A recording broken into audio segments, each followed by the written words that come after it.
2024년 12월 그날 땡땡땡이 위기 막았다. 무슨 말일까요? 사실 대한민국의 위기 2024년 12월에 있었습니다. 한번 보실래요? 이거 한번 보세요. 외국인이 주식시장에서 빠져나간 금액입니다.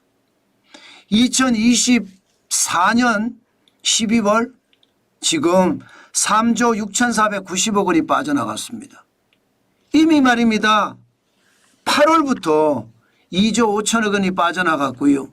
9월에는 거의 역대 최대라고 이야기할 정도로 7조 3,600억 원이 빠져나갔습니다. 그리고 10월에도 4조 3,800억 원, 11월에도 4조 7,900억 원이 빠져나갔어요. 그렇게 빠져나가던 것이 4개월, 5개월째가 된 12월에도 3조 6,490억 원이 빠져나갔습니다. 이러면서 여러분 시장의 위기감은 굉장히 크게 돌았습니다.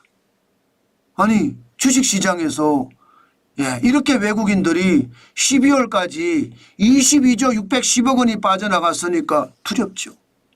그런데요. 주식시장에서만 빠져나간 게 아니에요.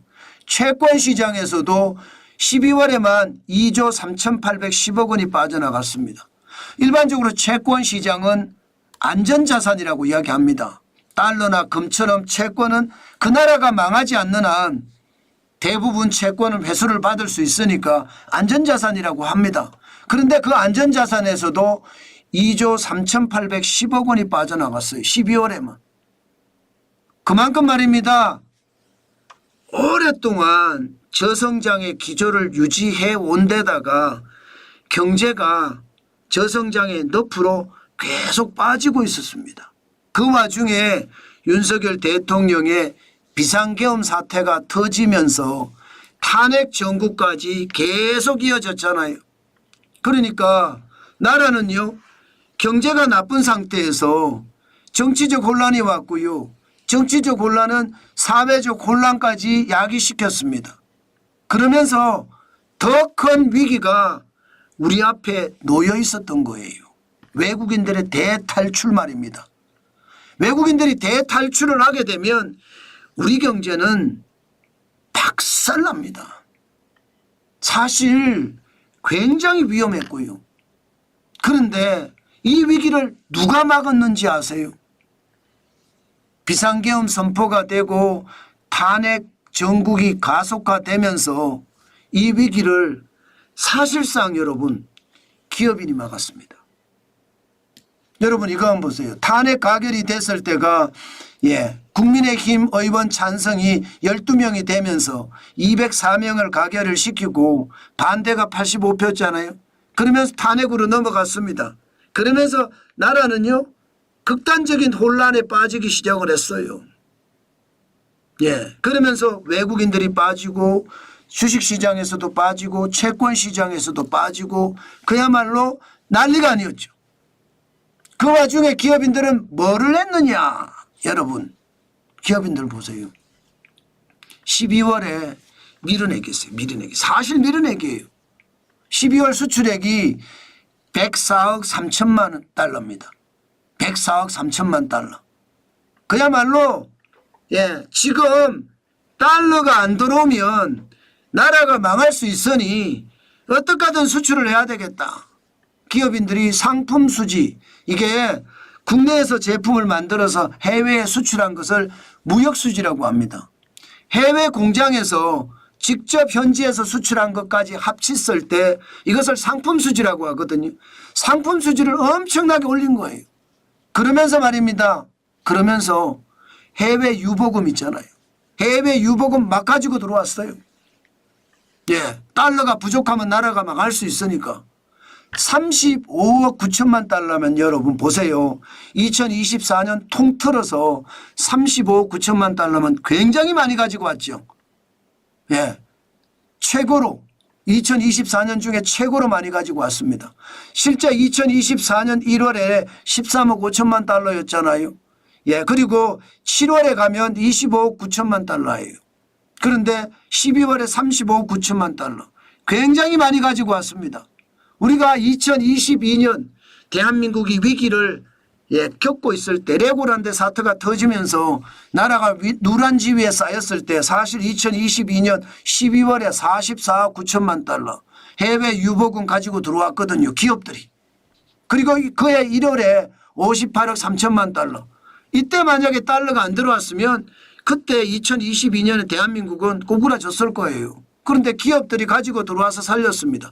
이번에도 마찬가지 상품 수출을 하고 배당 소득을 가지고 옴으로써 사실 달러를 국내로 계속 끌어들인 거예요.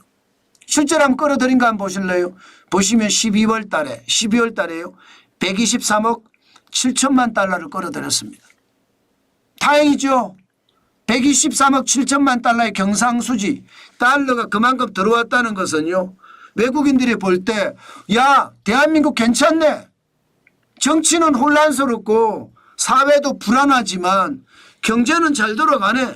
경제가 시스템적으로 움직이네. 이렇게 생각을 한 거예요. 게다가 2024년 누적 경상수지가 보시는 것처럼 990억 4천만 달러가 되면서 이게 역대로 보면 두 번째입니다. 2015년에 1015억 달러가 됐고요. 2024년에 990억 4천만 달러가 됐습니다. 그러니까 외국인들이 봐서는 야 대한민국 괜찮아. 투자해도 나쁘지 않을 것 같아. 그렇게 생각을 하면서 달러가 들어와 준 덕분에 외환보유고가 살았습니다. 외환보유고가 사실 12월 달에 이게 4천억 달러가 깨졌으면 진짜 난리 났을 거예요. 그런데 달러가 많이 들어오는 바람에 2024년 12월을 보면 4,156억 달러를 유지했습니다. 위기 때 외환보유고가 튼튼한 방어벽이 돼줬다는 뜻이에요. 물론 2025년 1월에 4,110억 달러까지 떨어지면서 불안감이 없지는 않습니다. 그러나 극단적 위기를 확실하게 넘어섰다 이렇게 생각합니다. 그 이유가 여러분 결국 피치가 대한민국의 국가신용 등급을 유지했잖아요. 이거 안 떨어뜨렸습니다. AA- 위에서 네 번째를 유지했습니다. 그러니 대한민국의 극단적 위기는 그때서 넘어갔다 이렇게 생각을 하면 틀리지 않을 것 같습니다. 여러분 이처럼 말입니다. 기업인들은요 대한민국을 살리기 위해서 초비상이 걸렸었습니다. 전 세계에서 달러를 모아서 조국으로 갖고 들어오고요. 그 달러가 외국인들이 해외로 탈출하는 걸 막아준 거예요. 그래서 국가신용등급도 그대로 지켰던 거고요. 이렇게 생각하면 기업인들은 진짜 애국자예요. 정치인들은 죄송합니다. 개쓰레기고요. 그렇기 때문에 대한민국은 기업인들이 존중을 받아야 됩니다. 그래야 기업인들이 더 힘이 살아나고요. 이 기업인들이 존중을 받을 때 결국 말입니다. 이들이 국가 지도자로 점점 성장할 수 있거든요. 저는 대한민국에서 정환진 TV를 보시는 모든 분들은요. 기업인들을 존중해 주는 것. 반기업 정서가 아니에요. 기업을 존중해 주는 것. 꼭 필요하지 않을까 저는 싶습니다. 대한민국에 기업인들이 없었으면 저는 대한민국은 이미 끝장났을 수도 있다. 저는 그런 생각을 하거든요. 그만큼 말입니다. 기업인들이 지금 대한민국을 결국은 살려냈다. 최악의 위기를 극복하고요. 최선의 방식으로 대한민국을 살려냈다. 저는 그렇게 여러분들에게 말씀드리고 싶습니다. 그만큼 말입니다. 기업인들은 대단했다. 저는 그 말씀은 꼭 드리고 싶네요.